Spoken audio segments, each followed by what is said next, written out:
Assalamualaikum warahmatullahi wabarakatuh.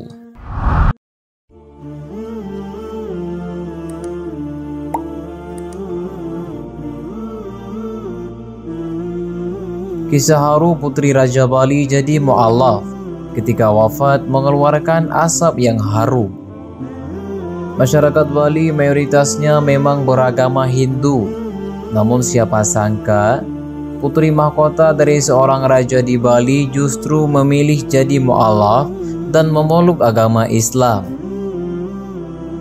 Putri mahkota itu adalah anak raja Pemucutan Denpasar yang bernama Gusti Ayu Maderai. Gusti Ayu Maderai terkenal dengan parasnya yang cantik hingga menjadi kembang kerajaan. Para pembesar kerajaan di Bali pun berlomba-lomba memikat hati sang putri. Penasaran bagaimana kisahnya? Simak selengkapnya berikut ini. Beranjak dewasa, Gusti Ayu Maderai akhirnya menjatuhkan pilihannya kepada Raja Bangkalan Madura yang bernama Pangeran Cakraningrat IV. Setelah resmi menikah, Pangeran Cakraningrat IV mengajak istrinya kembali ke Bangkalan. Kedua mempelai dinikahkan secara Islami dan Gusti Ayu Maderai pun menjadi mu'allaf atau memeluk agama Islam. Beliau menikah dengan Raja Pangkalan Madura yang bernama Pangeran Cakraningrat IV, kata Pak Mangku, seperti dikutip dari kanal YouTube Islam Trending TV. Nama beliau pun berubah menjadi Raden Ayu Siti Khadijah. Raden Ayu Siti Khadijah sangat rajin menjalankan ibadah, terutama sholat 5 waktu. Kala itu Raden Ayu menikah pada umur 27 tahun, sementara Pangeran Cakraningrat IV berumur lebih dari 55 tahun. Pasalnya, Raden Ayu merupakan istri keempat Pangeran Cakraningrat IV. Suatu hari ia meminta izin pulang ke Bali lantaran rindu dengan ayah dan ibunya. Kebetulan saat itu ada upacara agama yang diselenggarakan di Kerajaan Pemecutan. Kesempatan ini lantas digunakan Raden Ayu untuk pulang ke kampung halamannya. Mengerti perasaan sang istri, Pangeran Cakraningrat IV akhirnya memberikan izin, doa, serta 20 orang pengawal pria dan 20 dayang-dayang perempuan. Berangkatlah mereka dari Bangkalan menuju Denpasar. Sesampainya di istana Pemecutan, Raden Ayu tidur di istana, sementara pengawal dan dayang-dayangnya tidur di taman kerajaan. Resmi memeluk agama Islam, Raden Ayu pun menunaikan sholat maghrib di Merajan Istana, tempat suci umat Hindu. Saat itu semua warga kerajaan tidak ada yang mengetahui cara ibadah umat Islam. Mereka pun menduga Raden Ayu sedang mengeluarkan ilmu hitamnya.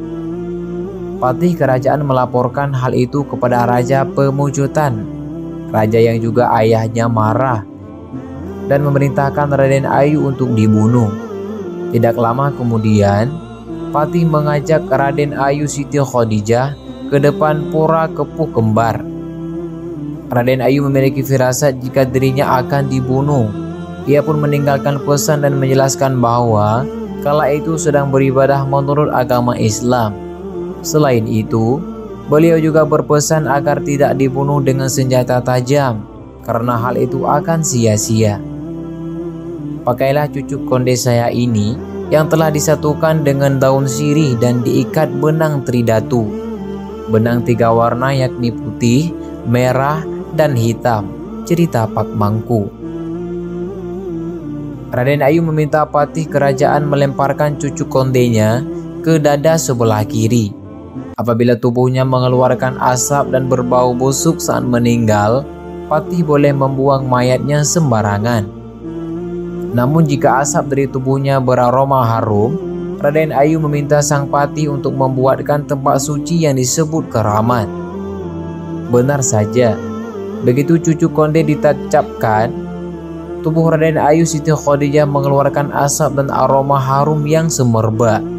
Seluruh lingkungan kerajaan pun mengakui aroma harum itu. Sang ayah mengaku menyesal dengan keputusannya. Jenazah Raden Ayu lantas dimakamkan dan dibuatkan tempat suci yang disebut keramat, sesuai dengan permintaan beliau sebelum dibunuh.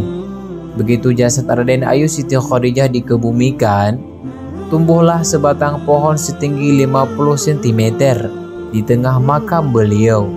Dicabuti sampai 3 kali, pohon itu kerap tumbuh kembali. Kakek dan nenek saya mendengar pesan beliau agar pohon di tengah makam dipelihara dengan baik, karena pohon itu tumbuh dari rambut beliau. Melalui pohon itu, Allah Subhanahu wa Ta'ala akan memberi mukjizat dan rezeki pada umat yang berziarah. Cerita Pak Mangku. Hingga kini, pohon tersebut masih dirawat dengan baik dan terus menjulang tinggi. Orang-orang menyebutnya pohon rambut atau taruh rambut. Umat Islam pun ramai berkunjung ke makam Raden Ayu Siti Khadijah.